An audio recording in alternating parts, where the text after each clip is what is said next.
Irmãos e irmãs, cotidianamente na nossa vida nós temos conflitos e problemas.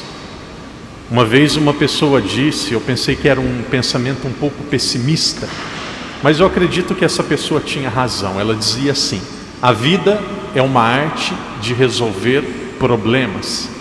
Nós temos complicações, dificuldades diárias, seja na casa, seja no trabalho, seja aqui na igreja. Onde nós formos, nós vamos ter dificuldades e situações que precisam ser resolvidas. Com Jesus não era diferente. Se um dia vocês tiverem a oportunidade, façam isso, peguem 2 dias e leiam um evangelho. Escolham um evangelho. Pode ser Marcos, pode ser João, pode ser Lucas, pode ser Mateus, qualquer evangelho. Pegue e leia um evangelho. E vocês vão ver que em grande parte do evangelho Jesus está, ou não é Jesus, na verdade, vocês vão perceber que os fariseus, os saduceus, os doutores da lei estão em conflito com Jesus. Conflito com Jesus porque eles querem provocar Jesus, mas também conflito porque aquilo que Jesus fez foi uma ruptura muito grande com aquilo que eles estavam acostumados a viver. Por exemplo, hoje no Evangelho nós percebemos uma grande ruptura.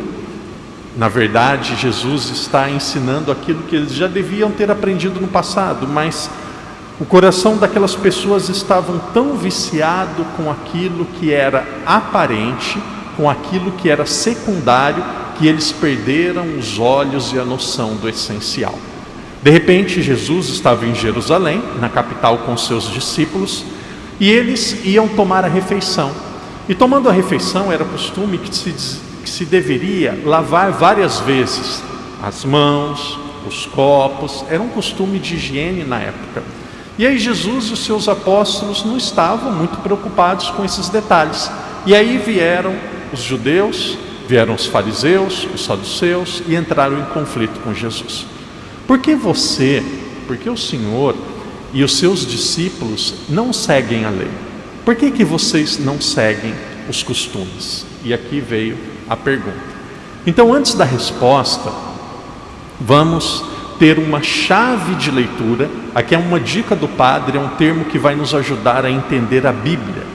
Existe algo que nós devemos ter como se fosse uma chave de leitura, um critério de estudo chamado revelação bíblica, ou revelação de Deus.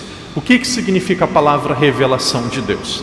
Se vocês quiserem conhecer mais sobre religião, quiserem conhecer mais sobre a fé, quiserem ser um católico com mais conhecimento, esse termo deve estar na nossa mente, não deve sair. Revelação de Deus. O que significa a revelação de Deus? Imagine que nós vamos ter aqui uma grande apresentação, e aqui na frente nós temos uma cortina. O que vai acontecendo com a cortina? Ela vai subindo, e aí nós vamos começando a ver.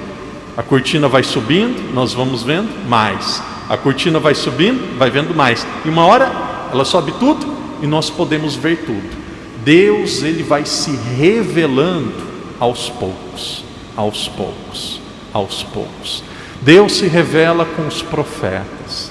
Depois Deus se revela com os sábios. Deus, ele vai se revelando, se revelando, se revelando, se revelando, vai mostrando, mostrando. Chega uma hora que a revelação de Deus, ela alcança a sua plenitude. Qual que é a plenitude e o ápice da revelação de Deus? É Jesus. E quem é Jesus? Jesus é Deus. Existe o Pai, existe o Filho, existe o Espírito Santo. O Pai é Deus? É.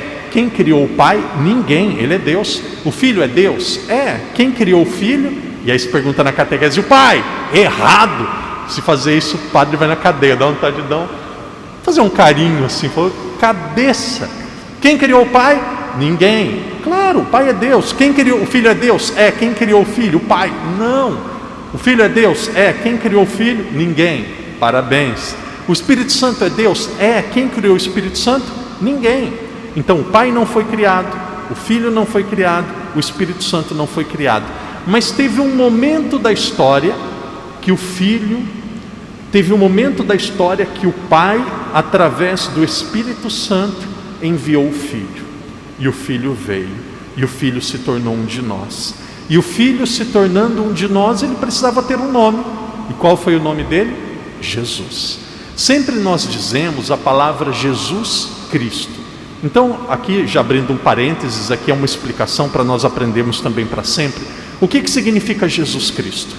Jesus Cristo, para nós entendermos o termo Jesus Cristo, é a mesma coisa que entender o termo Padre Daniel. Desde quando eu nasci, eu sou Daniel, mas o Padre eu fui me tornando.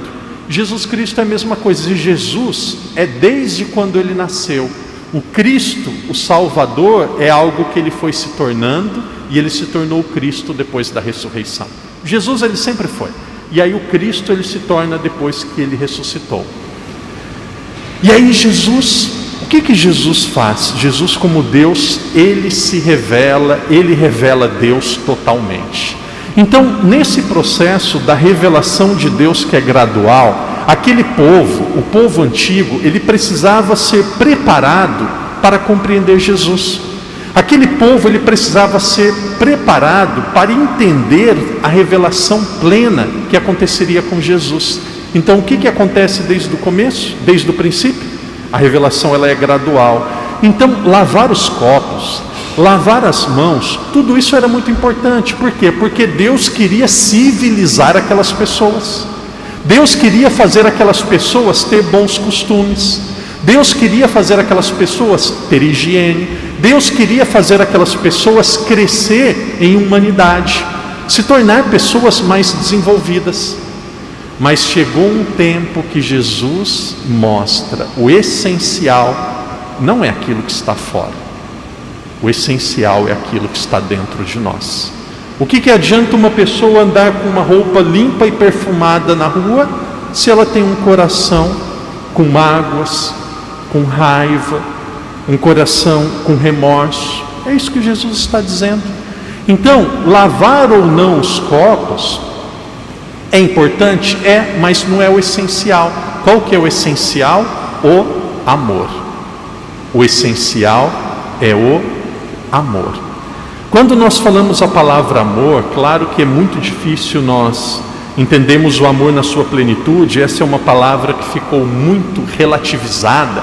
Eu amo meu time de futebol, eu amo Cristiano Ronaldo, eu amo churrasco, eu amo dançar, eu amo a Deus, eu amo religião. Parece que tudo colocou num pacote só.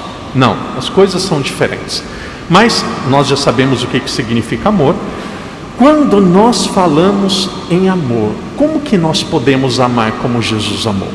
E aqui é o grande desafio: como que nós podemos amar como Jesus amou? Então o Padre vai dar algumas dicas, alguns pontos muito concretos para nós amarmos como Jesus amou. Primeiro, faça bem o que você está fazendo agora. Faça bem o que você está fazendo agora. Nós gastamos a maior parte da nossa energia pensando naquilo que já passou. O que passou não muda mais. Nós gastamos grande parte da nossa energia, da nossa atenção pensando naquilo que vai acontecer. Aquilo que vai acontecer não aconteceu ainda. Faça bem o que você está fazendo agora. Quem está participando da missa, participa da missa. Quando está trabalhando, trabalhe. Ame o que você está fazendo. Quando nós amamos aquilo que nós estamos fazendo, as coisas têm um peso menor, nós sofremos menos, as coisas se tornam mais simples, se tornam mais agradáveis. Coloque o seu coração naquilo que você está fazendo. Tem uma expressão em chinês que ela é muito bonita: Yao San, Yong San, Zhou Ye. Usa o coração, põe o coração para fazer as coisas. Coloque naquilo que você está fazendo. Aquilo que passou não dá para mudar. Aquilo que não aconteceu não dá para fazer ainda. Então esse é o primeiro ponto. Segundo ponto: E aqui existe um grande desafio. Nós sempre falamos muito: ame o próximo, ame o outro, ame os inimigos. Mas nós também precisamos amar e cuidar de nós mesmos. Muitas vezes nós precisamos aprender a dizer não. Padre, aprender a dizer não. O padre deveria vir na igreja para ensinar as pessoas a dizer sim, para ensinar as pessoas a ser mais disponíveis. Aqui ninguém tem 6 braços, aqui ninguém tem 8 pernas. Existem alguns momentos que nós vamos ter que dizer assim: desculpa, eu não posso. Desculpa, eu não consigo. Desculpa, eu não sei. Desculpa, eu não vou conseguir. Porque muitas vezes nós queremos agradar a todo mundo e nós acabamos destruindo nós mesmos e a nossa saúde. Se você não se cuidar, e quando eu falo você, eu falo senhor, a senhora, se você não se cuidar, se você não se respeitar, se você não tiver amor próprio, ninguém vai cuidar de você. Quando você mais precisar, e aí você vai dizer: eu sempre fiz para todo mundo, nunca saí da igreja, sempre ajudei, fui caridoso, a hora que eu mais preciso, as pessoas me abandonam. Não é que as pessoas te abandonam, você não é o centro do mundo. Todo mundo tem as suas coisas para fazer. E aí ninguém pode parar a vida para ficar só nos seus pés. Então guarde isso. Primeiro conselho quando nós falamos em amor: ame, coloque o seu coração, coloque a sua alegria, coloque a sua disposição naquilo que você está fazendo agora. Segundo, autoconhecimento. Saiba o que você pode fazer e aquilo que você não pode fazer.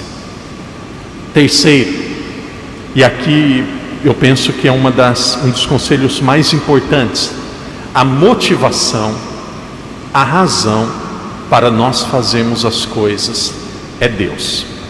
Se Deus não for a razão para nós fazermos as coisas, nós vamos nos tornar pessoas amargas.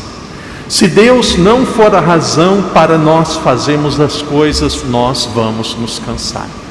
Pode ser uma pessoa que faz uma leitura na missa, pode ser uma pessoa que canta na igreja, pode ser uma pessoa que vem celebrar a missa, pode ser uma pessoa que ajuda na coleta do dinheiro, pode ser uma pessoa que de repente ajuda os pobres.